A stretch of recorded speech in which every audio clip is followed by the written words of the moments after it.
बड़ा भाग्य से घर में होला, बड़ा भाग्य से घर में होला बेटी के अवतार। बड़ा भाग्य से घर में होला, बड़ा भाग्य से घर में होला बेटी के अवतार। लक्ष्मी मान की पूजा करी जानी समझिए के बात। लक्ष्मी मान की पूजा करी जानी समझिए के बात। बड़ी भाग्य से घर में होला, बड़ी भाग्य से घर में होला बेटी के अवतार। लक्ष्मी मान की पूजा करी जानी समझिए के भार।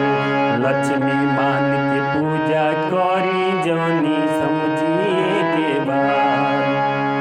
ई संसार के जननी होई मत रउआ दुत्कारी।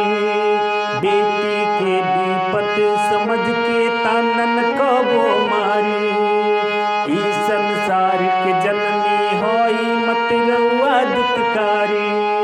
बेटी के विपत समझ के तानन कबो मारी। बुचिया के भी बबुआ नियन, बुचिया भी बबुआ नियन करते रही दुलार। बड़ा भाग्य से घर में होला भैया बेटी के अवतार। लक्ष्मी मान की पूजा करी जानी समझिए के बात। हर के हुए दुनिया में आपन भाग्य लेके आवेला। खर्चा नाही केहू के दोसर केहू भाई चलावेला। हर के हुए दुनिया में आपन भाग्य लेके आवेला। खर्चा नाही केहू के दोसर केहू भाई चलावेला। कि सब कर दाता उहे ह, सब कर दाता उहे हवन जेकर बा महिमा अपार। कि बड़ा भाग्य से घर में होला भैया बेटी के अवतार।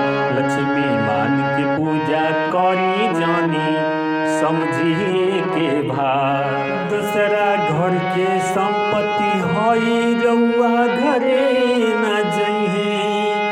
उठते डोली ब्रजेंद्र कृष्णा एक दिन सपना हो जइहे। बहुत ही मार्मिक शब्द ब्रजेंद्र कुमार पांडे जी लिखले बानी अपना कलम से।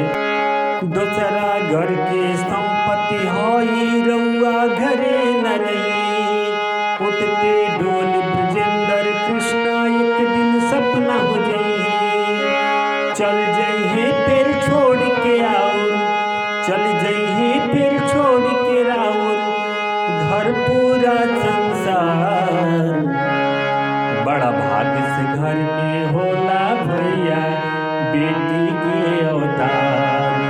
लक्ष्मी मान की पूजा करी जानी समझिए के बात।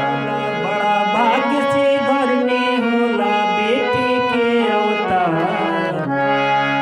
लक्ष्मी मान की पूजा करी जानी समझिए के बात। बड़ा भाग्य से घर में होला गैया बेटी के अवतार। लक्ष्मी मान की पूजा करी जानी समझिए के भार। बड़ा भाग्य से